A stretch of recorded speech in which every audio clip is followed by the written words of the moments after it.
Maraming tanong ang mga Canadian pensioners na ganito. If I leave Canada for over 6 months, ano mangyayari sa mga pension ko? At ang sagot, titigil po ang inyong GIS, ang Guaranteed Income Supplement. At saka po ang inyong allowance of spouse or yung allowance of survivor. Kasi ang mga binanggit ko pong ito ay para mga bonus pension ho yun, karagdagan lang.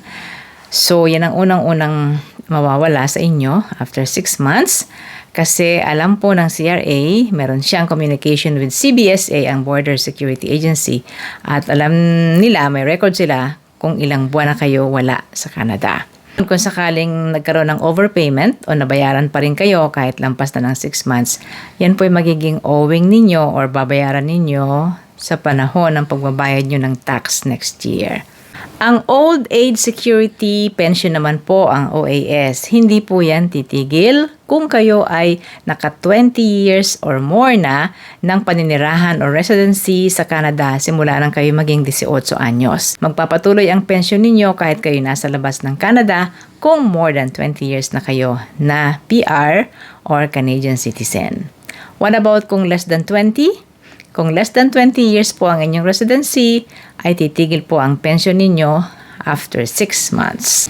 Pero ang CPP, ang Canada Pension Plan, sapagkat ito po ay contributory, naghulog kayo, nagbayad kayo para sa pension na yan, hindi po mawawala ang inyong pension kahit na kayo ay saan mang bansa magpunta sa labas ng Canada. Lalo na sa Pilipinas kasi meron po tayong Social Security Agreement with Canada. Kaya kung lalabas kayo ng Canada for over 6 months at sa palagay nyo yung maapektuhan ng pension ninyo, mag-report muna kayo, magsabi kayo sa Service Canada for the right information. At pagkatapos nyo makabalik, ay mag-report ulit kayo sa Service Canada para ma-resume ang pensyon ninyo na natigil.